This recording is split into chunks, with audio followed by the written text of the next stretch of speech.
जब अकरम को लगा कि अभिनव काबिल हो चुका है तब उसने उसे माफिया किंग के गद्दी पर बैठाया, लेकिन अपनी असली पहचान सबसे छुपाने की एक शर्त भी रखी। अगर ये शर्त टूटी तो अभिनव को इस गद्दी से हाथ धोना पड़ सकता है। वैसे ऑफिस का आरामदायक माहौल, खासकर जॉब, आपके अंडर एक एफिशिएंट सेक्रेटरी हो जो सब कुछ कर ले और आपको कुछ करने की जरूरत ना पड़े तो आपको और मजा आने लगता है। अभी अभिनव ये सोच ही रहा था कि तभी उसके केबिन के दरवाजे पर दस्तक हुई और उसकी सेक्रेटरी नंदिता अंदर आई। आज वो और अच्छी लग रही थी, लेकिन इस बार नंदिता ने अभिनव को उसे ज्यादा समय तक देखने का मौका नहीं दिया और तुरंत ही बोली, टाइगर, सिंह फैमिली ने बीआर ग्रुप पार्टनरशिप की बात करने के लिए किसी को भेजा है। उनका नाम चिराग है। उसको जाने के लिए कह दो। ओके? ये सनी अपने आप को समझता क्या है? जब मैंने बोल दिया कोलैबोरेशन सिर्फ अनन्या हैंडल करेगी तो ये नए नए लोगों को क्यों भेज रहा है? शायद इसे मेरे तरीके से समझाना पड़ेगा। चिराग भी बीआर ग्रुप के आलीशान ऑफिस के फर्स्ट फ्लोर पर इंतजार कर रहा था, लेकिन जब नंदिता ने उसे वहां से जाने के लिए कह दिया तो ये चिराग के लिए बहुत ही ज्यादा इंसल्टिंग था। फेलियर की न्यूज के साथ जब चिराग लौटा और जो भी हुआ उसे जब सनी के सामने बयां किया तो उसका चेहरा गुस्से से झन्ना उठा। सनी पूरी तरह से हेल्पलेस था और अब उसके पास अनन्या को कॉल करने के अलावा और कोई ऑप्शन नहीं बचा था।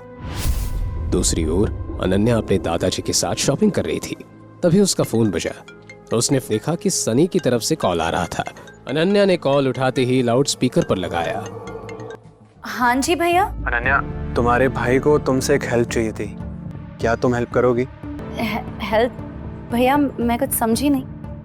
वो बात ऐसी है कि हमारे और बीआर ग्रुप के बीच में जो कोऑपरेशन हुआ था उसको लेकर मैंने तय किया है कि आज के बाद हमारी सारी डील्स तुम हैंडल करोगी। तुम्हें कल ही बीआर ग्रुप के ऑफिस जाना होगा और वहाँ बात करनी होगी। हमें जल्दी से जल्दी न्यू आर्टिस्ट के पैकेजिंग कॉन्ट्रैक्ट साइन करने होंगे। ये सुनकर कल रात को जो कुछ भी अभिनव ने कहा वो अचानक से अनन्या के दिमाग में फ्लैश होने लगा। तो तुम एकदम से हाँ मत कहना। सॉरी भैया, आपने ये मैटर चिराग को संभालने के लिए दिया था ना, तो मुझे लगता है कि हाफ वे डन ही हो गया है तो उसे ही संभाल दीजिए। वो क्या है ना, अगर 4 लोग एक खीर बनाए तो खिचड़ी बन जाती है। चलिए भैया, मेरे पास और भी बहुत काम है, बाद में बात करती हूँ। ये तुम क्या कर रही हो बेटा? तुम्हें पता भी इसके कॉन्सिक्वेंसेस क्या हो सकते हैं? हरदेव के हिसाब से अनन्या ने हाथ आई एक अच्छी अपॉर्चुनिटी ठुकरा दी थी। सनी ने तो सामने से ही कॉल किया था और रिक्वेस्ट की थी, लेकिन अनन्या ने तो पल्ला ही झाड़ दिया। अनन्या डिजाइनर बुटीक से बाहर आकर एक बेंच पर बैठ गई और उसने तुरंत अभिनव को एक मैसेज किया। दूसरी तरफ अभिनव फोन पर अकरम से बात कर रहा था। उन दोनों का प्लान था कि आज का लंच साथ में करते हैं। जैसे ही अभिनव ने फोन रखा वैसे ही उसने देखा कि अनन्या ने उसे मैसेज किया है। अभी थोड़ी देर पहले भैया का कॉल आया था। वो मुझे कह रहे थे कि बीआर ग्रुप के साथ अब मुझे ही कॉर्पोरेशन करना है। मैंने उन्हें मना कर दिया। अब मुझे क्या करना चाहिए? जब अभिनव ने ये मैसेज पढ़ा तो उसका दिल खुशी के मारे गार्डन हो गया था। अभिनव को अच्छा लगा कि उसकी बीवी ने उसकी बातें सुनना और मनाना शुरू कर दिया है। अब तुम्हें थोड़ा इंतजार करना चाहिए और परेशान मत हो। आज नहीं तो कल तुम्हारे भैया तुम्हें दोबारा कांटेक्ट करने की जरूर कोशिश करेंगे, लेकिन तुम्हें तब तक अग्री नहीं करना है जब तक वो तुमसे तुम्हारे फायदे की बात ना करें। उनकी कंडीशंस तभी माननी है जब वो तुम्हें कुछ दे। आज बहुत दिनों बाद अभिनव की मुलाकात अकरम से हो रही थी। एक अकरम ही तो था जिसने अभिनव को उसकी असली पहचान से रूबरू करवाया था, टाइगर नाम से रूबरू। Tiger, welcome welcome welcome.